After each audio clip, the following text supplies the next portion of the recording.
আসামের পাথারকান্দির রাধাপিরি জিপির উত্তর গোপালপুর গ্রামে একটি কুয়ো থেকে 12 দিনের সদ্যজাত শিশু কন্যার নিথর মরদেহ উদ্ধারের ঘটনায় চরম চাঞ্চল্যের সৃষ্টি হয়েছে।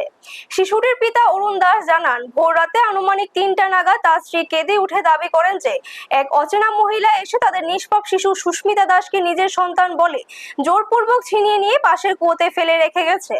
ঘটনার খবর পেয়ে বাজারিছড়া থানার পুলিশ ঘটনাস্থলে পৌঁছে কুয়ো থেকে শিশুটির মরদেহ উদ্ধার করে ময়নাতদন্তের জন্য জেলা সদর হাসপাতালে পাঠায়।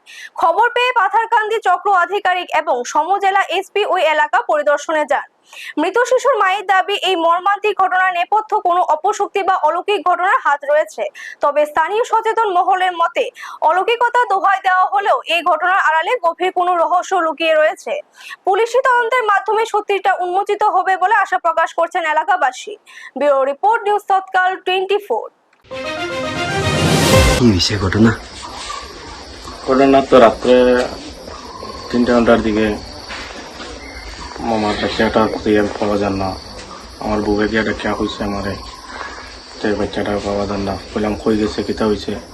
কইল এরকম খালা বেটি গিয়ে কুড়াবড়ি লিগে যায় গিয়ে নিয়ে কুয়ার দিকে নিয়ে কুয়াত খোলাই দিব। আমরা খুঁজিয়ে পাইয়া না, খুঁজিয়ে গেছে, দেখা যায় কুয়ার পাওয়া গেছে।